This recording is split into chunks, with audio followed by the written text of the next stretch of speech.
So I just watched the second Hunter x Hunter movie, The Last Mission, and thank God it's The Last Mission, as I cannot stand there being a sequel to this awful movie, as my god it was so bad. I thought the previous movie was awful, but this one, it's even worse, with how it literally breaks all the rules of the Hunter x Hunter universe. If anyone has seen the movie Die Hard, this movie is basically Die Hard, as the plot of the story is Gon and Killua and other characters are at Heaven's Arena, and then bad guys show up and take over Heaven's Arena and hold everyone, but mostly Netero, hostage and demand for the Hunter Association to release some files that show that hunters are bad, but then they are stopped by the main characters. That's the entire plot of the movie, but I want to go through the entire movie and just talk about the funny moments and give my commentary, as this movie, while it is bad, it does have its funny moments. So this movie came out during the Chimera Ant arc in 2013, which again explains the awful animation during this movie. And what I find funny is this movie came out when episode 110 of Hunter x Hunter released. For those that don't remember, episode 111 is when the iconic palace invasion starts, and also when Netero's power is finally revealed. And guess what the movie does? It spoils all the anime viewers. The movie literally starts with a flashback showing us Prime Netero fighting against some guy named Jed, and we see Netero's power in this movie. Why would they spoil it before the iconic 111 episode of Hunter x Hunter? So Jed is the main antagonist of this movie, and I would like to point out, the animation in this movie is by far one of the worst I've seen an anime movie have. The character designs as well, but the animation is on another level of bad. I mean, just compare this attack Netero did in the anime and compare it to the movie, and you could tell how much better the anime is. So after this little flashback, we then move forward in time to Heaven's Arena with Gon and Killua, where they're just pretty much traveling around, and we see the entire residents of the town. And I'm dying how this movie clearly had the ambition to be an anime movie by adding many scenes where one would expect amazing animation, but you can tell they had a horrible production, so I feel sorry for the team. But this is so funny, as look at these scenes, only one or two characters are moving, and they are not that well animated, just basic. Just look at Gon running. What the hell is going on? His entire body looks like it's melting, and I can't get over these designs. Compare them to the previous movie and you could spot the big difference. Also, this girl carrying a Heaven's Arena balloon, I need to speak to the parents, as what the hell kind of parents would allow their 4-year-old kid to watch Heaven's Arena? Heaven's Arena literally allows people like Hisoka to fight there, and we all remember the iconic "I'm turned on" scene. So what the hell kind of parents would allow their kid to watch these fights? And then after this, we get this really cool Gon scene with pretty cool animation, so I'll give the movie props here. It's so dramatic and I love it. Also, I'm dying at the placement of this movie, as Gon and Killua talk about how they were just with Kite. This movie is taking place during the Chimera Ant arc. My headcanon is Kite was killed by Pito, and Gon and Killua decided they needed a vacation and went back to Heaven's Arena. As otherwise, how the hell do you explain this movie timeline? As they literally learned about the Chimera Ants the moment they first got there. So they really just left Kite to deal with all that while they have fun here in Heaven's Arena. We then see Sushi. Okay, this movie was worth it. Forget everything I said about it being awful. We get to see a slightly more grown-up Sushi, and I'm so glad they kept his characterization of such a kind and humble kid, as he didn't accept the money for helping these people. Oh, and Bisky is here as well, and my god, do I have to point out how all these characters look like they are melting. The designs are so bad. It's insane when you look at the previous movie with how detailed they are. Hell, just compare anime Bisky to movie Bisky. There's something off about it, and how she doesn't look like regular Bisky at all. Also, Bisky being here is so funny considering this takes place right after Greed Island. So they literally had this goodbye scene, and then a day later, they reunite with Bisky. So the reason why all these characters are here in Heaven's Arena is for Battle Olympia. So for those that don't remember, you know that Heaven's Arena thing in the anime where Gon and Killua didn't care about in the actual canon? Well, for some reason, they care now. Bisky as well, as they are all here to watch Zushi compete here, and they are broadcasting this to the entire world.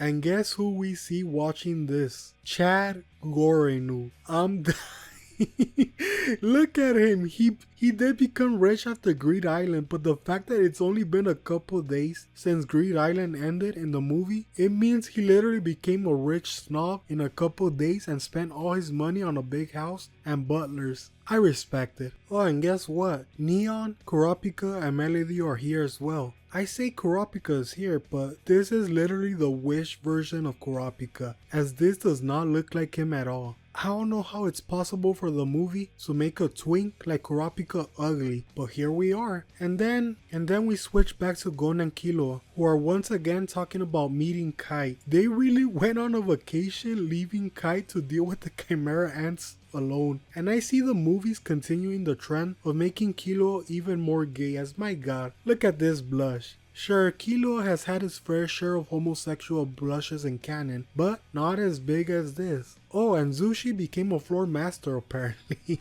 I love Zushi, but that really brought down the hype. And all these designs of these floor masters look like ass. Actually not ass, as ass is actually appealing, especially man ass, so no, these designs are just bad. Togashi clearly had nothing to do with this movie. At least in the previous movie, Togashi did design the main antagonist, but here, nothing, and you can tell. And we then go back to Gon and the rest, and Wing says something I never would have expected in a million years. He's expecting another guest that he invited, Zushi's medical trainer, and guess who it is? It's fucking Leorio.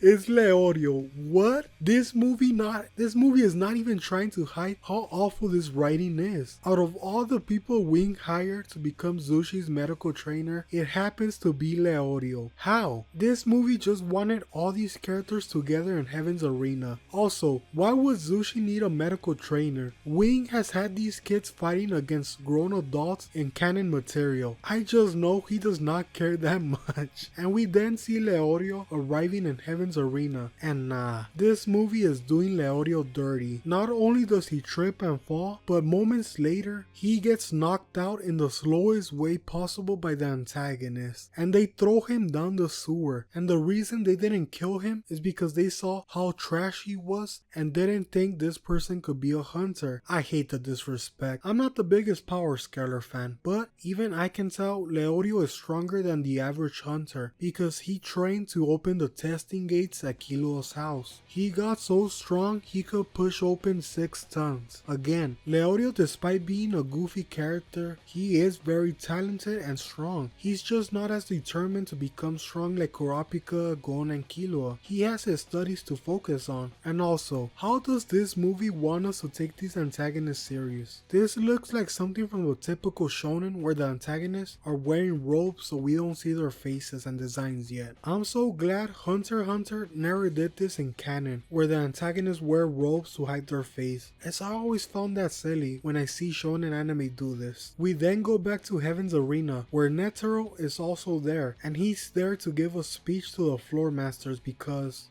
why not? Apparently, well, they give us no reason. Why the hell will Netero be here? Heaven's Arena means nothing to the hunters, but apparently in this movie it's important. And after giving his speech, we then see Killua wanting to go see Netero to just say hi. Killua is so out of character. Killua hated Netero so badly in the anime.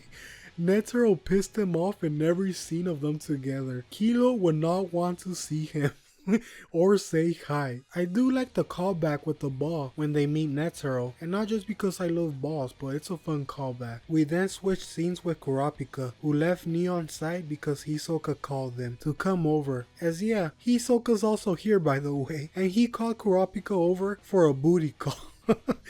You would think I'm joking about that, but I'm not. Hisoka literally says he's so bored and he called Kurapika to excite him. But what I'm most confused by is why would Kurapika actually go?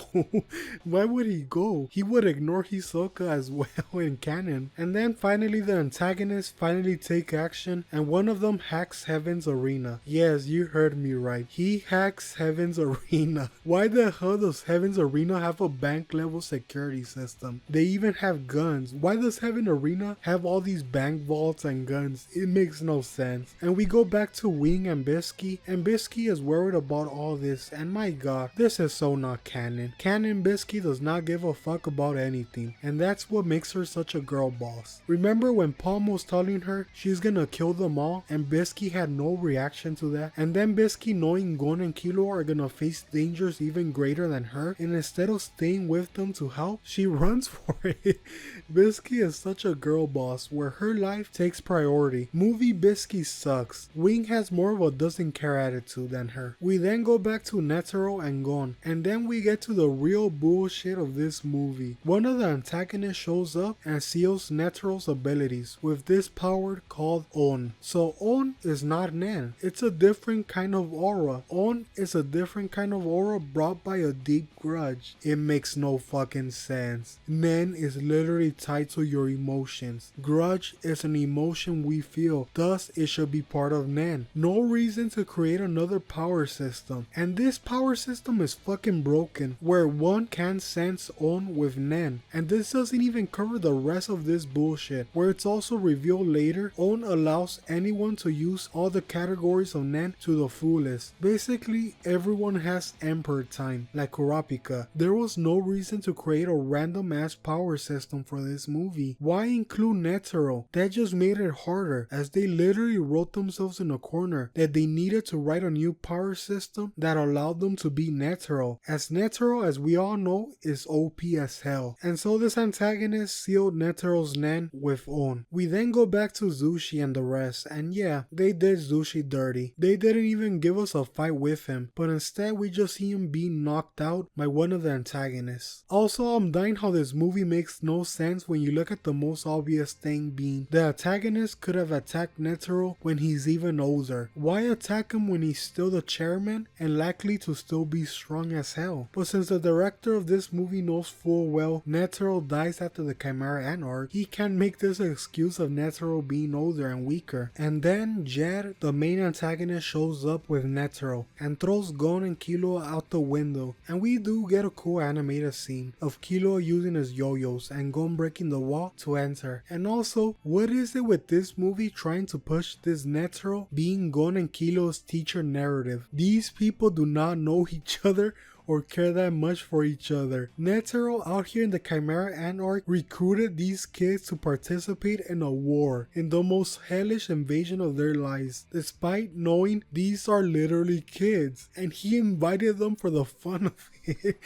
And this movie out here is trying to gaslight us that Gon and Killua care for Netero that much, as Gon is so mad what they did to Netero. We then cut to the funniest gag of this movie. We cut to the Hunter Association where they are getting calls about what's happening in Heaven's Arena, and Beans is there as well, and they all have so much work, and then we see the goat Pariston not helping or doing anything, but just smiles and waves at Beans.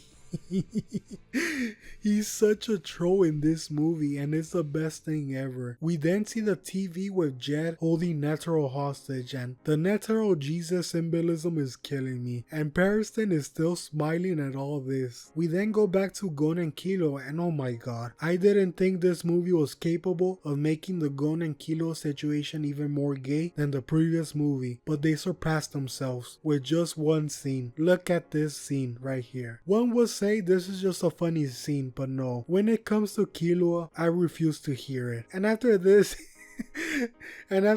they try to get some weapons to fight for some reason and try to enter this gate. Gon having his one brain cell is always a welcome, breaking down the door while Killua out here is trying to hack it open. The fact Heaven's Arena decided to sell fishing rods as a weapon because Gon used it in the art is one of the best things ever, and I just know it's the weapon with the least amount of cells. Then Gon and Killua are attacked by these trash floor masters who are being controlled by On. Yeah, so On pretty much can do whatever the writers wanted to do, and we switch back to Bisky and Wing, and Bisky is not fighting. They literally just use her for exposition where she talks about the antagonists and who they are, but at least we get the funniest reveal in this movie. So it turns out these antagonists had an awful life, and guess why they had an awful life? It was all because of Pariston. He signed some contract with some government people where they send these people to here. I'm not even gonna read it out loud. Just look at this image. What? Hunter x Hunter, what plot are you writing for this movie that they mentioned this? So we then go to Netero and Jed, where some government people come to attack Jed and save Netero, but then Jed pulls out this demon. How the hell is this Hunter x Hunter? This fucker out here is manifesting literal demons. This is not Hunter x Hunter. Oh, and I haven't even mentioned this yet. So this guy is Jed. He looks different than the one we saw in the beginning of the movie. The way he survived is he didn't. He came back to life. It's literally that meme. Man too angry refuses to die. It's literally that meme. That's the explanation they give us. His grudge was so deep that he came back. What is this movie that's not only breaking all the rules of Nen, but even of life and death? And we then see these news reporters literally hearing destruction right in front of them, but none of them are running. And I'm dying how Jed is out here monologuing how he eventually realized hunters are not good people. What? Did you miss the memo? Everyone already knows this in the world of Hunter x Hunter. Even those who go to take the hunter exam know that all hunters are egomaniacs and that the system is crazy. Tompa even says that the devil himself could pass the hunter exam. Jed really was the only person in this universe that didn't realize the majority of the hunters are really selfish, egomaniacs with strong desires that put themselves first. So I don't know what this movie is on about. Like, this is some big twist, but we always knew this. And it then transitions to Gon and Killua finally fighting against one of the main antagonists, and guess what? We actually get very good animation. This is the biggest twist so far. And after a while of fighting, Gon asks why is he doing this, and the antagonist tells us, and we enter a flashback. And this movie really loves spoon feeding us. So in case everyone didn't realize, the hunters are the bad people in this movie. Look, the movie even tells us these wheels have the hunter logo, showing it was hunters who attacked these innocent people. Why the hell would they have logos on their wheels? Is the Hunter logo the Supreme brand? There is no reason for the wheels to have the Hunter logo. Again, the cars also have the logo on top. It's so stupid.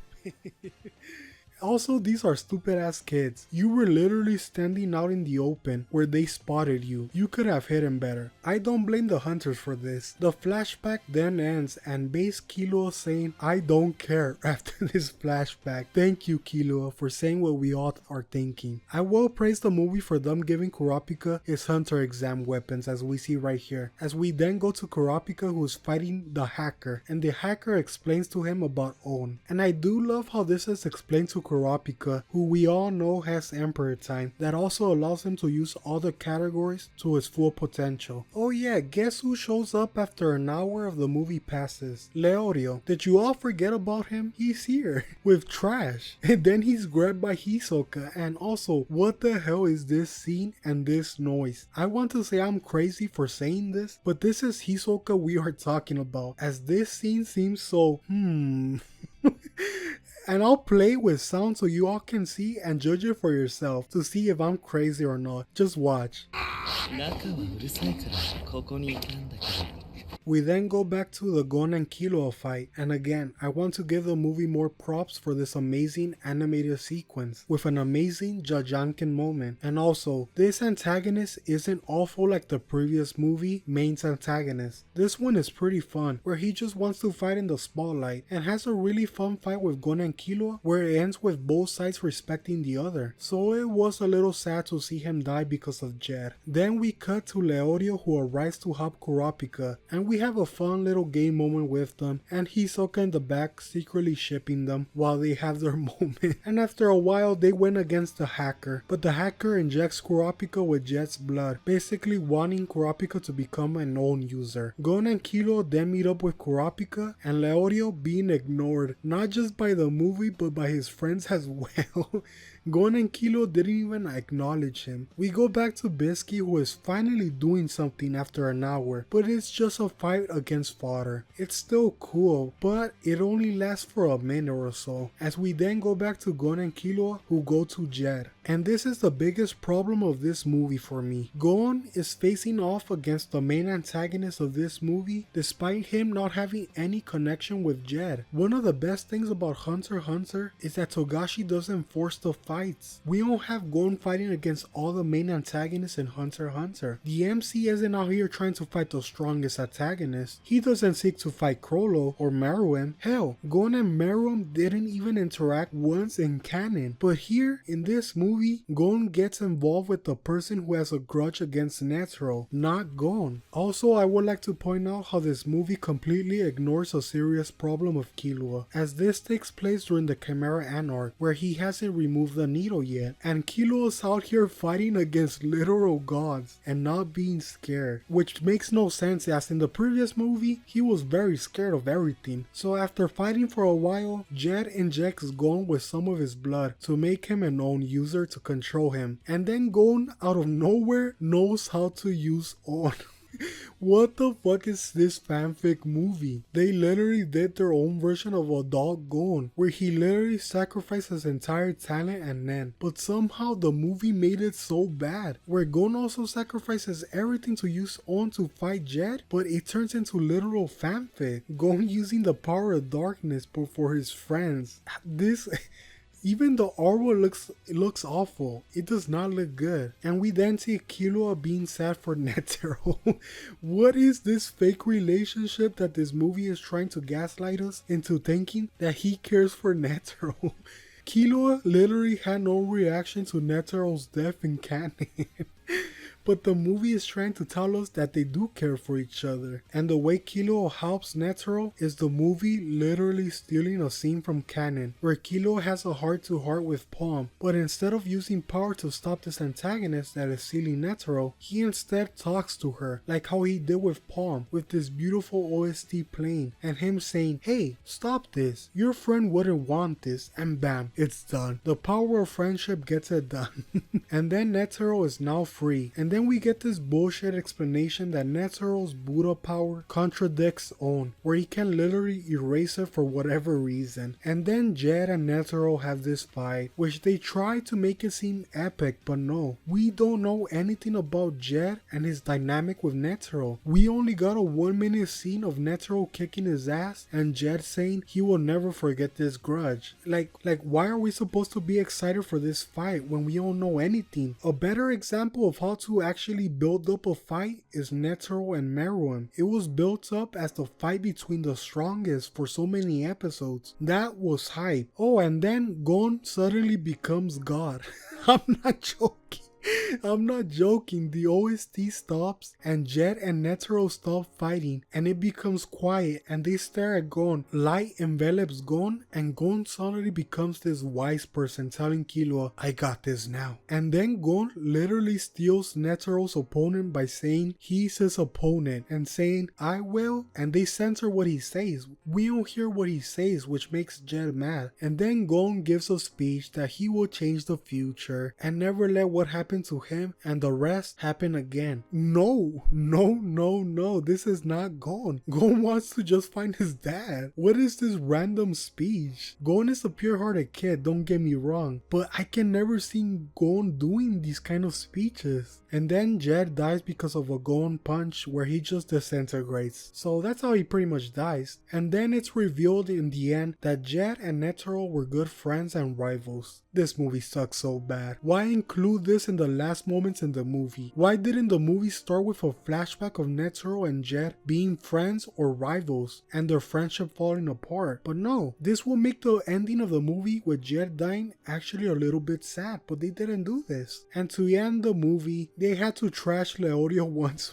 more, as they are self-aware. As they mentioned, Leorio didn't do anything in this movie and was ignored the entire time. I love the movie for doing this, but also I hate them for this. And thus, the movie ends with On being erased for good. As with Jed gone, On is gone from this world. So basically, nothing happened in this movie, where no one learned anything, no consequences. Everything just went back to the status quo. So yeah, this movie was even worse than the first Hunter x Hunter movie. And this video is way longer, as I had so much to say. This one literally created a new power system that didn't make any sense, and just broke the rules of the universe. And and did whatever the writers wanted it to do. Jed literally was one of the most boring antagonists that I have ever seen. At least one of the antagonists in this movie was at least cool, but overall, this movie really didn't have much going on at all. This literally took place inside Heaven's Arena the entire movie. There were no cool backgrounds, no cool new scenery. It was just Heaven's Arena. The writing was awful where a lot of the characters being there made no sense. Leorio and Hisoka did nothing in this movie and were pretty much there just to get fans of them to come watch this movie. Everyone was out of character, but at least the movie was fun in some areas because of how bad it was. But overall, I enjoyed the previous Hunter x Hunter movie more than this one, which is very surprising as the other one was very bad, but it was way funnier. This movie was just more bland in general. So I hope you enjoyed this long video of me just going through the entire movie. I plan on doing more content like this as it's just fun for me to give out my raw thoughts. I hate the word raw. I want to do this with the most iconic Hunter x Hunter anime episodes in the future, so look forward to that. Bye.